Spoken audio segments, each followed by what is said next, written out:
So, you've decided to shoot on film. Why? Maybe you're a hipster, maybe you're a masochist, or maybe your therapist said you should try something new. So you decided to spend all your rent money on a film camera you don't even know how to use. But don't worry, I got you. Welcome to the Totally Serious Film Camera Buying Guide, where we'll cover the different types of cameras, explain what they do, why you might want one, and why you probably don't. But first, what is film? Film is basically a plastic coated with light-sensitive chemicals. You expose it to light in camera, develop it in a soup of other chemicals, and voila, an image. It's like magic, but instead of going to Hogwarts, you go to a film lab and hope you loaded the film correctly. Next on the program to know, formats. Well, that basically just means size. Bigger film equals more detail, but also fewer shots, bigger cameras, and more back pain. So before we dive in, a quick vocab lesson. 35mm or 135 film is small, cheap, and everywhere, usually 36 shots a roll, and it's the most popular option. 120 or medium format film has bigger negatives and 10 to 15 shots a roll. It's the ultimate combination of resolution and portability. Sort of. 4x5 or 8x10, aka the large format film. Giant negatives, one shot per sheet. Takes 5 minutes and at least one minor breakdown per exposure. Yeah, I said at least. Instant film, self-developing magic photos. The fast food of film photography.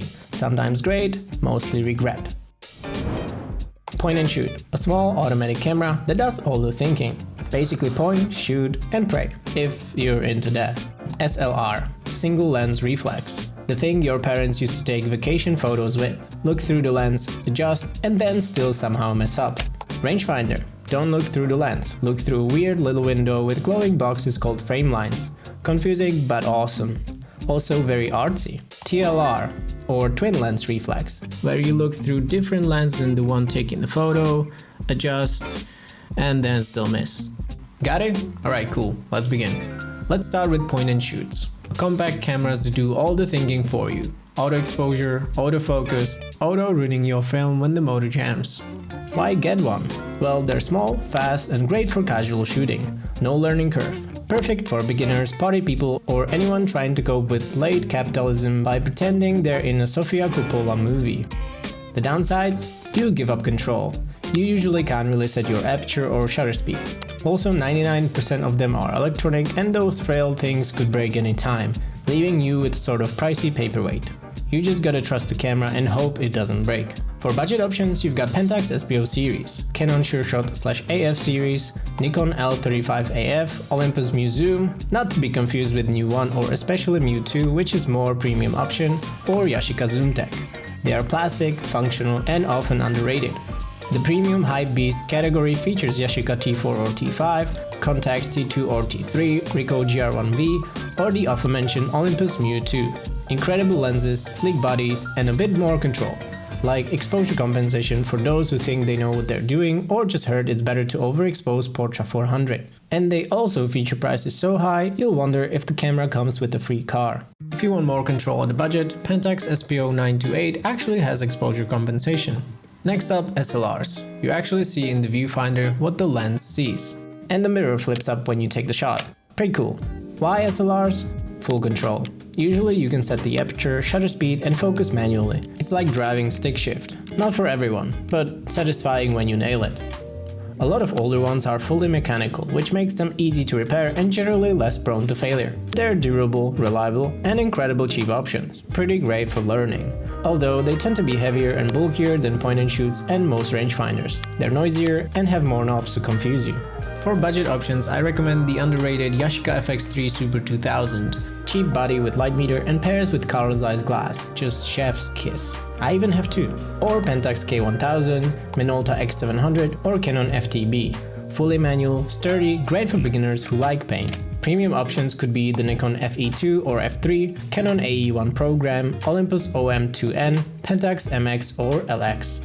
You get luxuries like aperture priority and better build quality, so you can pretend you're a serious photographer while still missing focus. Now, rangefinders. Instead of looking through the lens, you squint through a separate window with glowing frame lines. You focus using a little patch with ghost image that aligns when the subject is sharp. Honestly, it sounds more complicated than it really is. Why rangefinders? They're small and light, quiet and fast to focus. Perfect for street photography. No mirror slap, no lag, just sneaky silent shooting. A disadvantage would be the parallax error. Simply put, what you see isn't exactly what you get. They are harder to focus in low light, and if the rangefinder patch is dim, congrats, now you're just guessing focus. Budget picks are Canon QL17G3, Olympus 35SP, Yashica Electrode 35, or Minolta Hi-Matic F. Affordable, sharp and stylish. Premium picks are Contax G2 or Leica M6. Leica M6 is basically the holy grail for a lot of film photographers. It's beautiful, legendary and priced like a small car. If you buy one, you're not buying just a camera, you're buying into a cult. And the initiation is selling your organs to afford one. Okay, so maybe 35mm feels too normal. Enter medium format. Also known as 120 film. Bigger negatives, better quality and fewer shots. But why medium format? There's sharpness and detail, but most importantly, you get the dreamy medium format look. Perfect for portraits and landscapes. What it actually is? Don't ask me. But I guess it's the depth of field. You get incredible image quality, creamy depth of field, bragging rights, and you get to lick the end of the film roll. They're usually heavy, bulky, expensive to run, and rolls only give you 10 to 15 shots. So instead of blowing through a roll in 15 minutes, now you'll waste $10 in just 5. You've got the 645 cameras that give you the rectangular negative. There's Pentax 645 or Mamiya 645. I guess you can see the pattern. They are affordable entry point for medium format in general. Then you've got 6x6 cameras that give you the SpongeBob Square negative, for example Mamiya C22 or Yashica Met 124G for more budget options, and Rolleiflex 2.8F, Mamiya 6 or Hasselblad 500CM series for that premium. Most of these are twin lens reflex designs that make you look like a Victorian detective. Then there's the 6x7 chonker negative. There you've got the Mamiya RB67, the budget tank, Pentax 67, called classic, or Mamiya 7, the holy grail of medium format. It's like Leica on steroids. First two are so heavy you might as well cancel gym membership if you're going to be carrying them around. I know I have. Still not enough? Time for large format. 4x5 or bigger. Why large format? Well, you've got maximum detail, insane sharpness, and complete control thanks to the movements for tilt and shift. This is the spiritual peak of film photography. Hence why I don't own these. Or it could be the hefty price tag for both the film sheets and the cameras. Cons? Well, they're heavy, slow and expensive. You'll spend 10 minutes setting up and then realize you loaded the film holder backwards. For budget-ish options there's Intrepid cameras 4x5 or 8x10 or Graflex Crown Graphic. Entry level, relatively portable and questionably budgety. For premium option there's Linov Technica or Cine RP2. German precision, studio monsters and price tags that guarantee poverty for the next generation as well. And finally, instant film. The analog version of pics or it didn't happen. Think Instax or Polaroid. Why instant? Photos that develop right in front of you. No lab, no scans, almost no waiting. Just a mildly disappointing picture done in few seconds. Well, it's fun, it's fast, and it's tangible. Perfect for parties, casual snapshots, or proving to your friends that film isn't always slow torture. Providing you have friends. But they're pretty expensive per shot, you've got inconsistent quality, and the photos fade. For budget pics, there's Fujifilm Instax Mini or Wide. They're reliable, the film is still made, and the cameras are pretty cheap. The premium option would be Polaroid SX70. It's got beautiful folding design, cult status, and the results often look like a fever dream. So what film camera should you buy? Whichever you'll actually use. Borrow one from your parents. Start cheap. Find out if you even like the process. Don't sell your car for contacts. Don't buy Leica just because it's the best. Or do buy one. I don't care, I'm not your mom.